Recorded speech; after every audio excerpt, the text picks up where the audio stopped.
নমস্কার, শুভ সকাল। তোমরা সবাই কেমন আছো? আশা করছি সকলে ভালো আছে, আর আমিও তোমাদের আশীর্বাদে অনেক ভালো আছি। এখন বাজে সকাল ওই 5:30টার মতো। 5:30 থেকে ব্লগটা স্টার্ট করছি, তো সকলে আমার সঙ্গে থাকবে। আর ভিডিওটা ভালো লাগলে অবশ্যই লাইক কমেন্ট শেয়ার করতে ভুলবে না।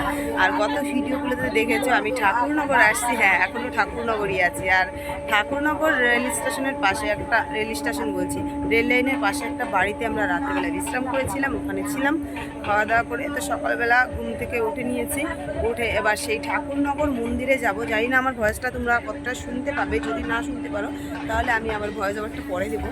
আর রেডি হয়ে নিয়েছি, এখন আবার যাবো সেই ঠাকুর বাড়ি। আজকে যেহেতু স্নান, তো কী কী হচ্ছে না না হচ্ছে ওখানে আমি আগে পরে তো কোনোদিনও আসিনি, এই যেই ফার্স্ট টাইম আসলাম। আর তো সেই সমস্ত জিনিসগুলো অবশ্যই তোমাদের সঙ্গে আমি শেয়ার করব, ওখানে কি হচ্ছে না না হচ্ছে, আর গোটা দিন কি করব না না করব আমি সবই শেয়ার করব। আর এখানে দেখো, এই যে কালকে আমরা সবাই এসেছি, এই যে সবাই এখানে আছে, কেউ কেউ ছাদের উপরে আছে। তো সকলে এখন যাই না কি করবে, কি ডিসিশন নিচ্ছে। আমরা তো এখন ঠাকুর বাড়িতে যাব, এখন সবাই যাবে কিনা তারপরে ইচ্ছা আছে। আমার দিদি বাড়ি আছে এখানে, আমি কোনোদিনই যাইনি। তো কাকিমা বলছে, ভাস্তি দুটোকে নিয়ে এসেছিলাম, ওরা তো ওখান থেকেই মানে একটা স্টেশন থেকে, আমি নাম মনে নিয়ে আমার স্টেশনটা যদিও, তো আমার অত আশা হয় না, অত আর কি নামটা আমার জানা নেই। তো ওখান থেকে ভাগ নিয়ে এসে নিয়ে গেছে ভাস্তি দুটোকে। তো সেখানে আর কি যাবো কিনা বলতে পারছি না, কাকিমা তো অবশ্যই যাবে। ভাস্তি দুটো আছে, সেই ভাস্তি দুটোকে আনতে হবে। আর আমিও কোনোদিন আগে পরে দিদি বাড়িতে যাইনি, গেলে ফার্স্ট টাইম হবে। ইচ্ছা আছে একটু যাওয়ার, দেখা যাক কী হবে। তোমরা আমার সঙ্গে থেকো, দেখতে থাকো। ঠাকুর বাড়ির উদ্দেশ্যে বেরিয়ে পড়লাম আমি, মা, নয়া কাকিমা আর জেঠিমা। কিন্তু দলের সবাই একসঙ্গে আসলেও কিন্তু একসঙ্গে সানের ওখানে আসেনি, কারণ এখানে প্রচুর পরিমাণ ভিড়। ওই ঠাকুর বাড়ি থেকে রেল লাইনের ওপার প্রায় এই 5 মিনিট খানিকের মতন লাগে, সেখানে আমরা ছিলাম। কিন্তু দেখো, যে বাড়িটা থেকে বেরোলাম ওইখান থেকে শুরু করে টোটালি প্রত্যেকটা জায়গায় লোক ভর্তি। এমন কোনো জায়গা নেই যে সেই জায়গাটায় লোক নেই। আর মানে রাস্তার এপাশ ওপাশ প্রত্যেকটা জায়গায় দোকানপাটও ভর্তি। দেখো, রেল লাইনের উপরে এই অবস্থা। নাগরদোলার মানে মেলার নাগরদোলাটা দেখো, দেখা যাচ্ছে। আর এদিক ওদিক যেহেতু আজকে স্নান, তো প্রচুর পরিমাণে লোকজনের জন্য মানে হাঁটার উপায় নেই, এই রকম একটা ব্যাপার। তো সকাল 5টার দিকে, 5:30টার দিকেই আমরা ওই বাড়ি থেকে চলে আসছি ঠাকুর বাড়ি যাওয়ার জন্য। কিন্তু ঠাকুর বাড়িতে যাব কোন দিক দিয়ে যাব, কিভাবে যাব, সেটাই চিন্তা ভাবনা করছিলাম। আর রাস্তার এপাশ ওপাশ দুপাশেই পুরো একদম মেলা লেগে গেছে, দেখতে পাচ্ছ। ওই যে বললাম যে বাড়িটাতে ছিলাম, ওই বাড়িটা থেকে শুরু করে অলি গলি যেখানে দেখছি সেখানেই দেখতে পাচ্ছি কিছু না কিছু দোকান আছে। সব জায়গায়, কোনো জায়গায় দোকানের অভাব নেই। আর এদিকে কিন্তু আমার গলার অবস্থাটা ভীষণ খারাপ, তাই ভয়েসটা দিচ্ছি ভাঙা ভাঙা সুরে ভয়েসটা। তো তোমরা একটু মেনটেন করে নিয়ে, যেহেতু আমার প্রচুর পরিমাণে ঠান্ডা লেগে গেছে, তো তার জন্য ভয়েসটা আমার এরকম মোটা মোটা হয়ে গেছে, আমারই ভালো লাগছে না শুনে। তো যাই হোক, এবার আমরা মেইন যে রাস্তাটা ছিল সেই দিক দিয়ে আসার চেষ্টা করছিলাম। তো আমি, মা, নয়া কাকিমা সেই রাস্তা দিয়ে ঢোকার চেষ্টা করলাম, কিন্তু পারিনি। তারপরে ওই সাইড দিয়ে ঘুরে একটা রাস্তা দিয়ে গিয়ে সেইখান দিয়েও যেতে পারিনি। তারপরে চিন্তা ভাবনা করে দেখলাম যে মেলার ভিতর দিয়ে হয়তো একটু ফাঁকা হবে, তো সেই দিক দিয়েই যাব আমরা। তো মেলার ভিতরেও এসে দেখলাম এখানেও সেই অবস্থা, এখানেও এক বিন্দু মাত্র জায়গা ফাঁকা নেই। যেদিকে তাকাচ্ছি সেই দিকেই লোকজন ভর্তি। তারপরে এই যে এবার ঠাকুরবাড়ির সামনে যে রাস্তাটা আছে ওই দিক দিয়ে উঠব, তো ভাবছিলাম ওটাই। তো ওখানে গিয়ে দেখলাম প্রচুর পরিমাণ লোকজন। এবার ওখানে গিয়ে কিভাবে যাব সানের ঘাটের কাছে, সেটাই চিন্তা ভাবনা করছিলাম। তারপরে যে দল আসছিল, একমাত্র যার উপায় হচ্ছে সেই দল যেদিকে যাচ্ছে সেই দিকে দলের সঙ্গে গিয়েই সানঘাটের ওখানে যাওয়ার একমাত্র উপায়। তো আমরাও সেইভাবে ওই কাজটাই করলাম, যেদিকে লোকজন যাচ্ছে সেই দিকেই গেলাম। তারপরে ওইভাবেও যেয়ে দেখছি যেতে পারছি না, এতটা ভিড়। আর দোকানপাট দেখে আমার কিন্তু ভীষণ ভালো লাগছে।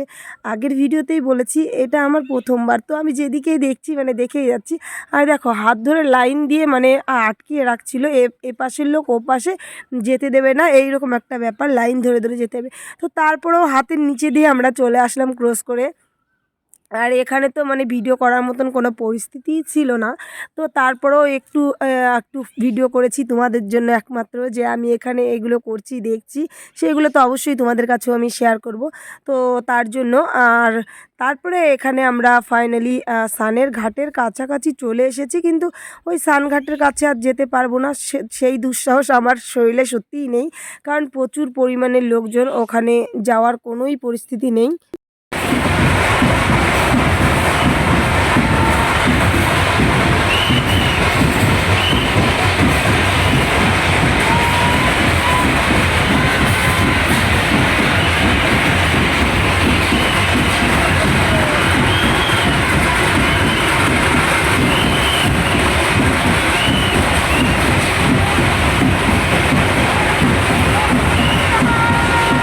ওদিকে দেখো মা মেয়ের কী ভালোবাসা।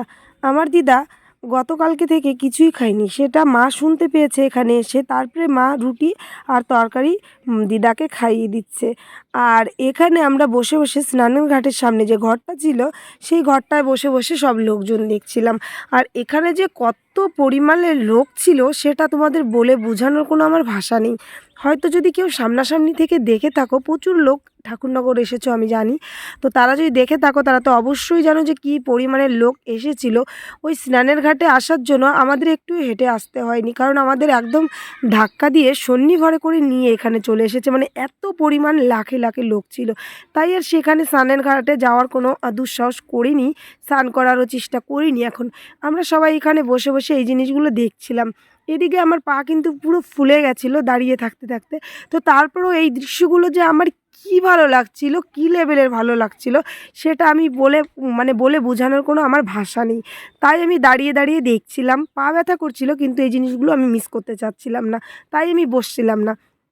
তারপরে এখান দিয়ে দেখো সবাই স্নানের ঘাট থেকে স্নান করে একদিক দিয়ে লাইন দিয়ে আসছে, একদিক দিয়ে লাইন দিয়ে যাচ্ছে সবাই মিলে।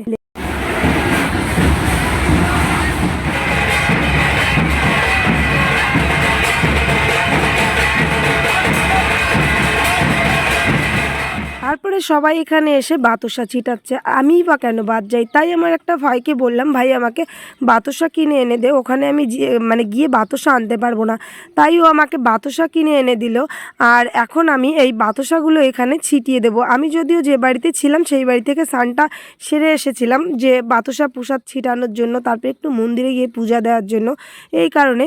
তো আমি এই যে বাতাসাগুলো ছিটিয়ে দিচ্ছি দেখতে পাচ্ছ, এইভাবে শুধু আমি একা না, হাজার হাজার লোক, লাখে লাখে লোক আসছে, সকলে মিলে এইভাবে বাতাসা প্রসাদ কিনে ছিটিয়ে দিচ্ছে সবাইকে। তারপরে আমিও ভাবলাম আমিও একটু ছিটিয়ে দিই, তাই আমি বাতাসা কিনে এনে ছড়িয়ে দিচ্ছিলাম, দেখতে পাচ্ছ। আর আমার কিন্তু বেশ সুন্দর লাগছিল বাতাসা ছিটাতে।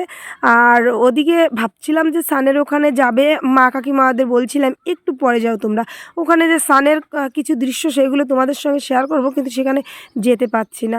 আর ওদিকে তারপরে আমার বড় জেঠিমা আর আমার মাসি গিয়ে আমাদের জন্য খিচুড়ি প্রসাদ নিয়ে এসেছে ঠাকুরবাড়ির প্রসাদ। এখানে যে যত ইচ্ছা যেরকমভাবে খেতে চাও খেতে পারো, ওখানে বসিয়েও খেতে দিচ্ছে, হাতে করেও দিচ্ছে, আর জলের প্যাকেটও দিচ্ছে। তাই আমি আর কাকিমার মা যাইনি, এখানে আমার মেজো মাসি আর আমার বড় জেঠিমা গিয়েছিল, ওরা খেয়ে এসেছে আর আমাদের জন্য দুটো বাটিতে করে নিয়ে এসেছে। আর এদিকে খিদেটা ভীষণ পেয়ে গেছে, ওই 12টার কাছাকাছি বেজে গেছে। তাই আমি আর কাকিমা বসে বসে খিচুড়ি প্রসাদ খাচ্ছিলাম একটা বাটি থেকে, ওদিকে মা আর দিদা মিলে একটা বাটিতে বসে বসে খাচ্ছিল। আর মনে হচ্ছিল অমৃত খাচ্ছি। আর ঠাকুরবাড়ির প্রসাদ যেহেতু খেয়ে নিয়েছি, এরপরে আর কী লাগে সেটাই বলো। আর তারপরে মা, দিদা, আমি, মাসি সবাই মিলে এখানে বসে আর কি দেখছিলাম সব কিছু। আর এদিকে ঠাকুরবাড়ি এসেছি, আঁচিয়ের মালা কিনা হবে না সেটা কি হতে পারে, তাই আমার কাকিমা আঁচিয়ের মালা কিনে নিয়েছে আর আমরাও কিনে নিয়েছি। আর এদিকে মা, কাকিমা, জেঠিমা সকলে মিলে এবার স্নানে যাবে। এখন একটু ভিড় কমেছে তাই। আর এর আগে এত পরিমাণ ভিড় ছিল, মানে যাওয়ার কোনো সুযোগই ছিল না। তাই আমি ওনাদেরকে বলেছিলাম যে এই ভিড়ের ভিতরে পড়ে গেলে একদম উঠতে পারবে না, তাই তোমরা একটু পরেই যাও। তাই ওনারা এখন রেডি হয়ে নিল স্নান করতে যাওয়ার জন্য। আর এদিকে একটার পর একটা দল আসছে, দেখে তো এত ভালো লাগছে। দিন আগে থেকেই দল আসা আরম্ভ হয়েছে, আর আগামীকাল রবিবার গিয়ে 10টার সময় দল আসা বন্ধ হয়েছে, স্নান বন্ধ হয়েছে। এই জিনিসগুলো দেখে যে এত ভালো লাগছিল। আর ওদিকে শান্তনু ঠাকুর এমপি। তো উনি এখন স্নানে যাচ্ছে, দেখতে পাচ্ছ চারিদিকে মিডিয়াররা, তারপরে ওনার যে বডিগার্ডগুলো ছিল, তো তিনারা মিলে সকলে মিলে ওনাকে লাইন ধরে রাস্তা বের করে দিয়ে নিয়ে যাচ্ছে স্নানের ঘাটে স্নান করার জন্য। তারপরে ওনার স্নান শেষ হয়ে গেছে, দেখতে পাচ্ছ, নিয়েও আসা হচ্ছে আবার ওনাকে সেইভাবে। তারপরে আমার ননদের সঙ্গে দেখা হয়ে গেল ঠাকুর বাড়িতে এসে। আমার ননদের বাড়ি এখানে নদীয়া ধুবুলিয়া, তো ওখান থেকে দিদিও এসেছে এখানে ঠাকুরনগর। দিদির সঙ্গে দেখা হয়ে গেল। তো দিদি তো ওইদিকে জামাইবাবুর সঙ্গে ভিডিও কলে কথা বলার জন্য ব্যস্ত। আর এদিকে শান্তনু ঠাকুরের দল এসে আর কি, ওনার এক্সট্রা একটা দল এসেছে। আমার শোনা কথা, আমি তো সঠিক কিছু জানি না যেহেতু আমি নতুন। তো ওরা মানে একটার পর একটা করে বাজাচ্ছিল, এত ভালো লাগছিল, এত ভালো লাগছিলো। চলো তোমরাই দেখে নেবে।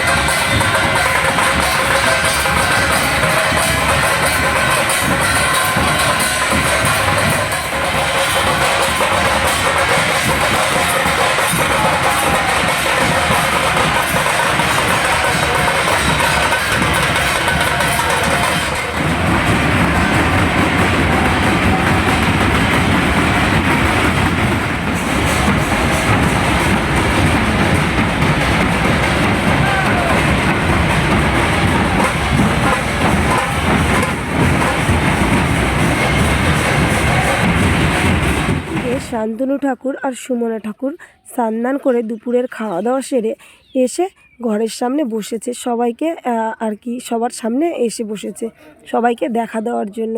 আর এদিকে তো প্রচুর পরিমাণ মিডিয়ার সিকিউরিটি গার্ডের জন্য ওনাদের কাছে ঘেঁষাই যাচ্ছিল না। তা সত্ত্বেও আমি একটু কাছে গিয়ে ভিডিও করে নিয়ে এসেছি। আর আমার এই জিনিসটা দেখে খুবই ভালো লেগেছে। আমার মাও ওনাদের কাছে গিয়ে প্রণাম করে এসেছে। আর ওনার যে এক্সট্রা আর কি দলটা আমি শুনেছি এখানে এসে, সেই দলে না আলাদা আলাদা রকম করে বাজাচ্ছিল। সেই জিনিসটা মানে একজনের কাঁধের পর উঠে বাজাচ্ছিল, সেই জিনিসটা আমি পুরোই তোমাদের সঙ্গে শেয়ার করার চেষ্টা করেছি।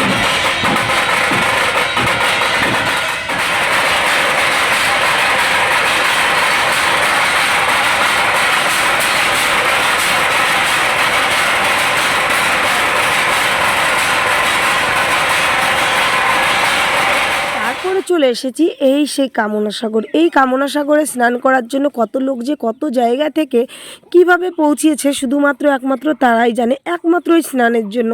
তো আমিও সেই জায়গায় চলে এসেছি। আর সকালবেলা আমি এখানের আসার কোনো চান্স পাইনি, তাই এখন বেলাটা আস্তে আস্তে গড়াচ্ছে আর লোকজনের সংখ্যাটা একটু হলেও কমছে। সকালবেলা কিন্তু প্রচুর পরিমাণে এখানে লোক ছিল, তাই আমি এখানে আসতে পারিনি।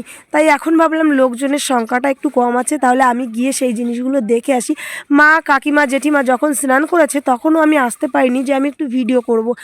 তো এত লোকজন ছিল। আর সকালবেলা যে লোকজন ছিল তার 4 ভাগের 1 ভাগের অংশ লোক নেই এখানে, অনেকটা লোক এখানে কম আছে এখন। আর তার জন্য ভাবলাম যে আমি একটু দেখে আসি। প্রচুর পরিমাণে রোদ ছিল, কিন্তু সেই রোদের ভিতরেও এসেছি। আর এই জিনিসগুলো দেখে তো আমার ভীষণ ভালো লাগছে।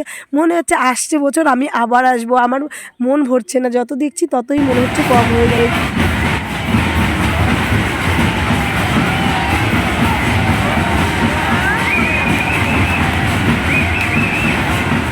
পাশের এই ছোট্ট ঘাট দিয়ে সব লোকজন নামানামি করছে, চারিদিক দিয়েই নামছে, কিন্তু এখানে দেখতে পেলাম যে এখানে পুজো দিয়ে তারপরে নামছে। আর জলের অবস্থা দেখো, পুরো দই কাদা হয়ে গেছে। তারপরেও কতজন কত জায়গা থেকেই ছুটে এসেছে এই পুকুরে কামনা সাগরে স্নান করার জন্য। আমিও অনেকটা হয়তো পুণ্যি করেছিলাম, তাই কামনা সাগরের কাছে আসতে পেরেছি। তারপরে আমাদের গ্রামের একটা ভাইয়ের সঙ্গে দেখা হয়ে গেল, ও একটু হাই করে দিল। আর মা ওরা তো ওখানে বসেই আছে, আর আমার বসে থাকতে থাকতে ভালো লাগছিল না, তাই আমি একা একা নিজের মতো আমি বললাম তোমরা একটু বসে থাকো, আমি একটু মানে ঘুরে আসি। তাই এবার মন্দিরের কাছে চলে আসলাম। আর সকাল থেকে তো মানে এত পরিমাণে দল এসছে, এত পরিমাণে দল এসছে, মানে ধারণার বাইরে। আগামীকাল পর্যন্ত এই দল আসতেই থাকবে।